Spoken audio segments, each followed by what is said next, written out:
Баршаңызға қайырлы күн. Бүгін осындай өте дәмді әрі тойымды тағам сірне тағамын ауызашарға дайындадым. Алдымен қойдың етін қазандағы майға қуырып алатын боламыз. Қатты отта жақсылап қуырамыз.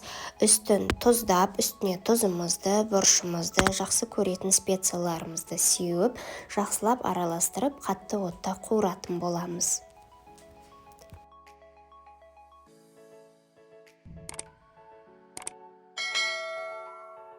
Одан кейін үстіне пиязымызды салып, оны да жақсылап араластырамыз. Әбден мен етін қуырын қырағанды жақсы көремін.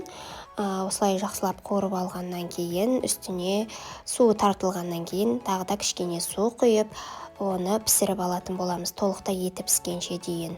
Ал оған дейін нанын дайындаймыз, тестосын дайындап қоямыз. Бір жұмыртқаға жылы суымызды, тұзымызды қосып, қажетінше ұнымызды салып, қамыр илейтін боламыз. Жұп-жұқа етіп жаятын боламыз. Кішкене тындырып алғаннан кейін қамырымызды жайып шығамыз.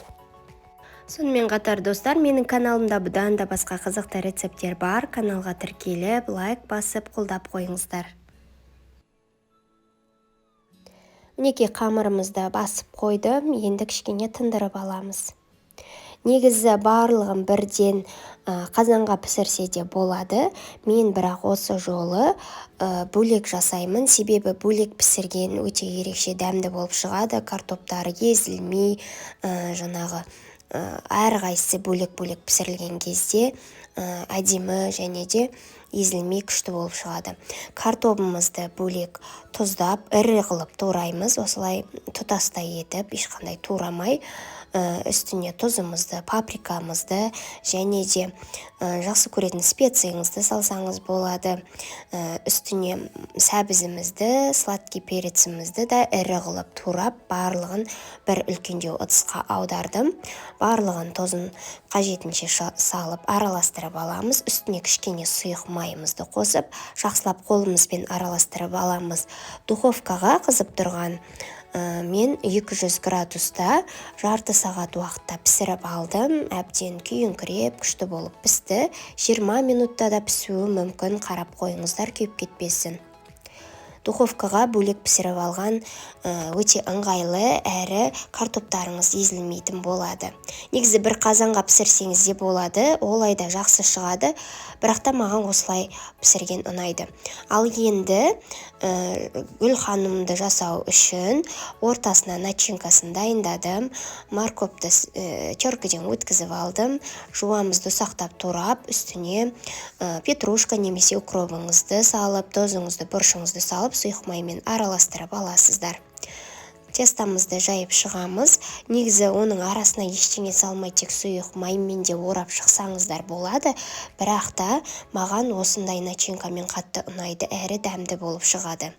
Жіп-жіңішке етіп жайып, одан кейін барлығын осындай бірдей бөліктерге бөліп шығамыз. Негізі осылай ұзыннан орасаңыздар да болады, бірақ та ұзыннан орасаңыздар қазір гүлдеріңіз піскен кезде одан сайын үлкен болып кететіндіктен мен кішкентай қылып бөлуді жөн көрдім. Осындай шағын-шағын қылып гүлдерді жасадым, гүл ханым болып жасадым. Және де өте әдемі болып шығады. Осы жерде басын біріктіріп, мына жерін жабыстырмаңыздар. Жабыстырсаңыздар, онша әдемі болмай қалады. Жабыстырмай осылай ораған кезде араларын ашып жіберсеңіздер, гүл сияқты әдемі болып шығады.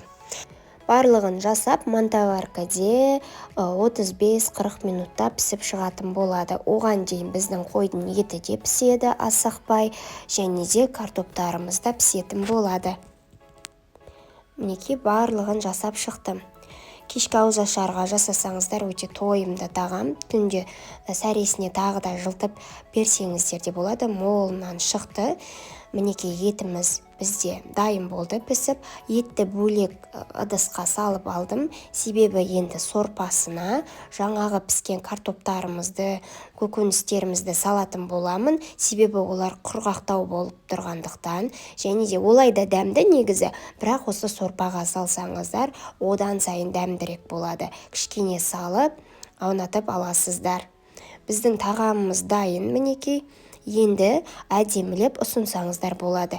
Әдемі үлкендеу ыдысқа салып, үстінен жуаңызды петрушкаларыңызды сеуіп ұсынасыздар.